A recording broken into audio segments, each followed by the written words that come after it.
Magandang araw mga kaibigan. Bigyan natin ng reaction opinion itong article published sa Daily Tribune. Title, Kalinga Tribe Protests Scapegoating Over Bantag Arrest Failure.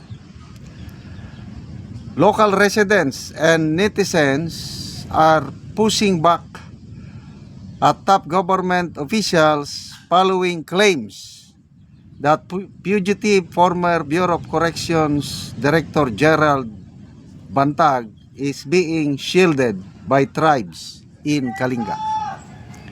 Ed Kumafay, a vocal Kalinga resident, issued a blistering statement on social media directed at Interior Secretary Junvic Rimulya and Bucor Chief Gregorio Katapang Jr., accusing them of using the province as a scapegoat for their failure to apprehend the high-profile fugitive. Kumapay criticized the officials for what he described as pure ignorance, ignoramos, regarding the cultural geography of the Cordillera Administrative Region. He pointed out that Bantag does not belong to any Kalinga tribe, nor is his ancestral domain located within the province. Sabi niya, first of all, Bantag's tribe is not from Kalinga. Rimulya and Katapang are just flaunting their ignorance. Kaya ito.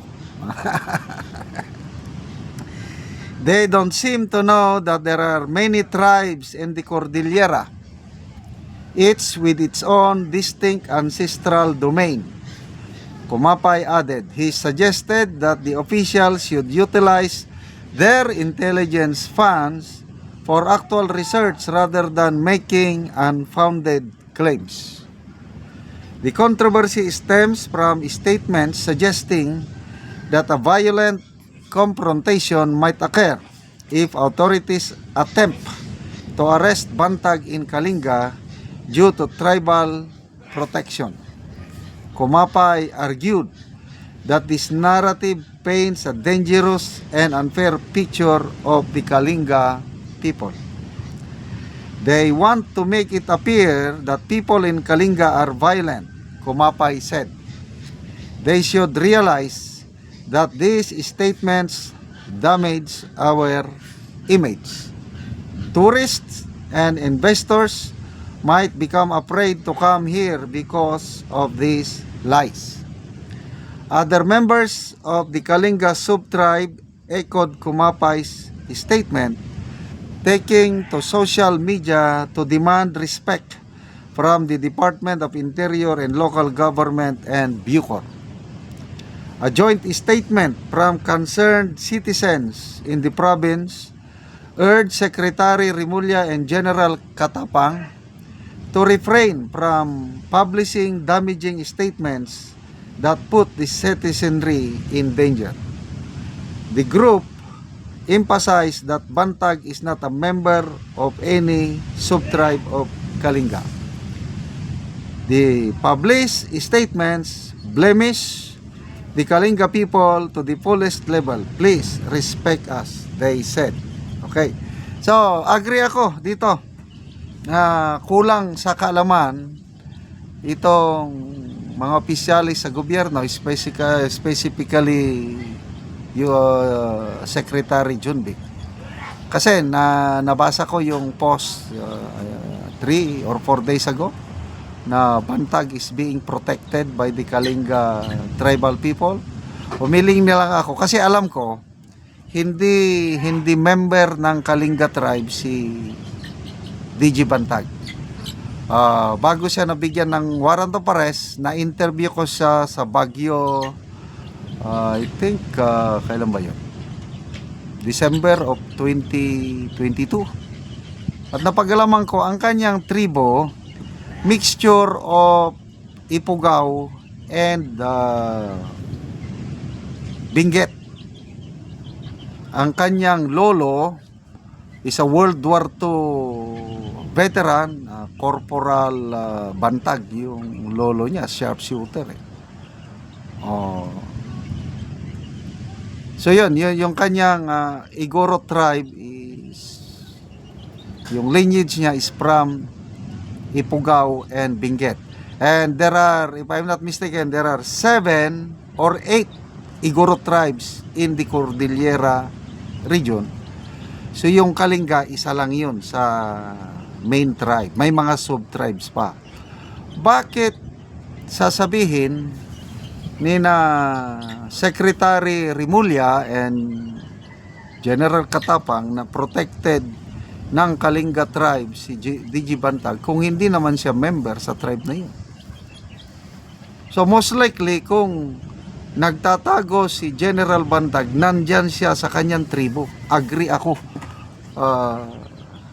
Kasi kung minsan may mga hindi rin pagkakaintindihan itong mga iba't ibang tribo ng Cordillera. Kaya nga nagkakaroon sila ng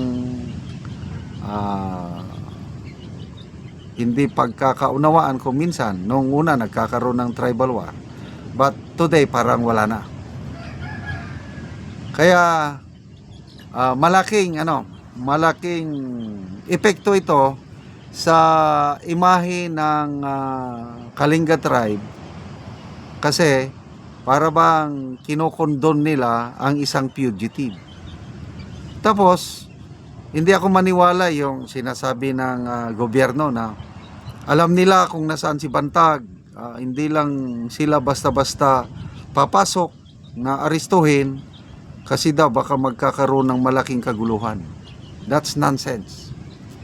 Ano lang yun, palusot lang yun. Actually, hindi nila alam kung nasaan. Marunong si DG Bantag. Umiikot yan, hindi siya permanente sa isang lugar. And by the way, ang kanyang mother is an Ilocana, I think, from Pangasinan. Kaya marami siyang lineage. So pwedeng nasa Cordillera siya, pwedeng nasa Pangasinan. Kasi marami siyang supporters. Kahit noon nga kainitan yung kanyang warrant of arrest. Sa may mga nabasa ako, itatago namin si DG Bantag, hindi nyo mahuli. Saan namin itatago? Binang mga supporters, itatago namin sa aming mga puso. Patay sila ngayon. So, good luck sa gobyerno sa paghahanap kay DG Bantag. Salamat mga kaibigan sa inyong pagsubaybay sa ating channel. Nakakatulong kayo ng malaki sa tribong Talandig ng Bukidnon dahil ang income natin sa channel na ito is pantulong sa tribo. Namimigay tayo ngayon ng mga libreng yero at pako para makapagpatayo sila ng mas maayos na tirahan. Namimigay din tayo ng livelihood assistance, nagpapatanim ng saging lakatan at Arabica coffee. Panoorin niyo ang video nito. Anak ko dire sa kapian ni Manoy Boy, so mag-espresya. So muna ni ang itsura sa kapi ni Manoy nga 8 na kabulan. So makita gid nato nga daghan na og sanga. Na padung lang. Gos nga hinlo tambok pod. So na anay bulak. Kita gid nato oh.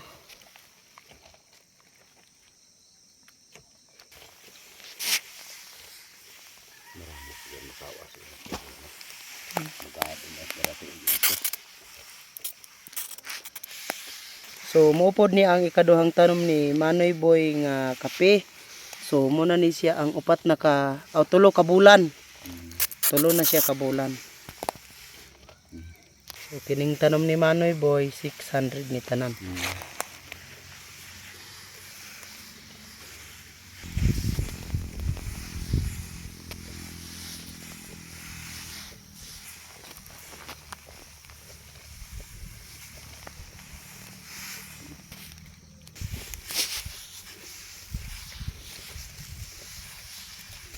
Kasora din sa oras sa kanya kape, oras yung mamunga yung karabi. At yun sa Ginoo nga nagsuporta sa ani kape kay hapit na gyud may makahawa sa among kaisod. Kayapit na mamunga Manoy ba? Kapit na mamunga among kape. Lagi. Awas na gyud mi kalisod ani. Oo, so ang namunga na pod Manoy ang imong lakatan. Oh, namunga na. Mm. Tunta nga magpadayon ang inyong pagsuporta sa amo sa pagtanom namo sa kape ug sa lakatan ug abono. Kay namunga na ang among lakatan gyud. Pila Manoy kapunuan ang namunga na sa imong lakatan? Sobra na 20. Kapi na 20. Oh, Oo, so pohon kapi na sad ang mamunga. oh, So makawas na gyud sa kalisod. oh, makawas na gyud tag kalisod ug mamunga pud ang kape. Salamat kay Manoy. Oh, salamat po sa Ginoo.